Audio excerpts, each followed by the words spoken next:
So welcome back. So let's learn more about functions in Python. So let's get started again.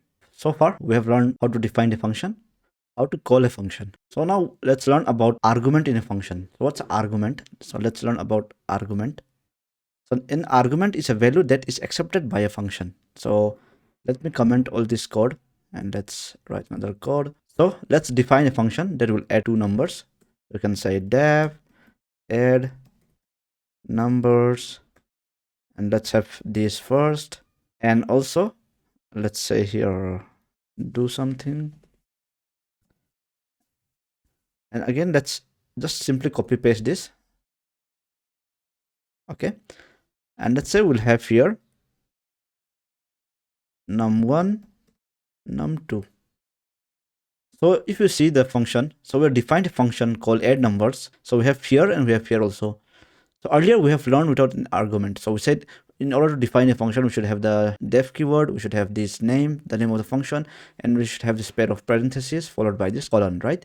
But if you see here, I've written num1 and num2 inside these parentheses. So anything we define inside this parenthesis is an argument. That means this add number function, it accepts two values, which one is number1, one is number2. Okay, so let's remove this, and let's simply say sum it's equal to num1 plus num2, and then we'll say print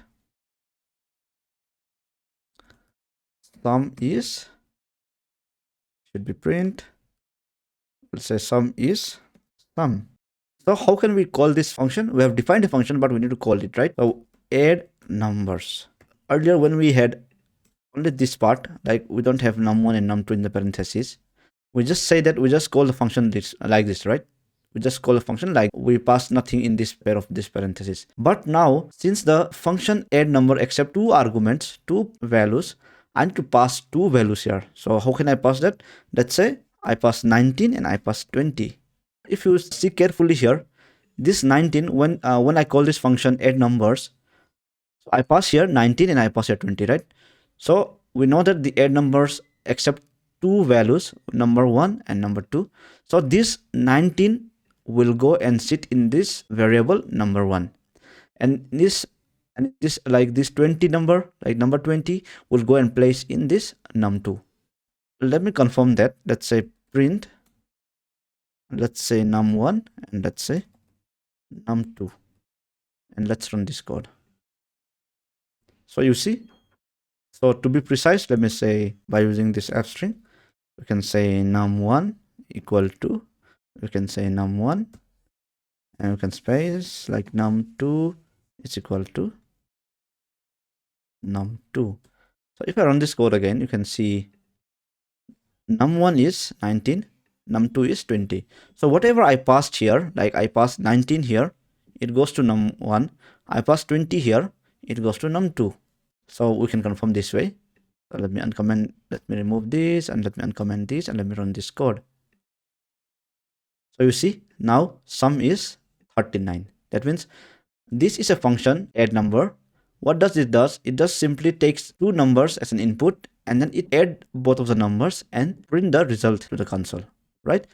So this is a functionality of this number. So far we have learned how to define a function, how to call a function, and we also learn about the different types of functions. And now we also learn about the arguments of a function. So a function can have any number of arguments. I can have num3, I can have num4.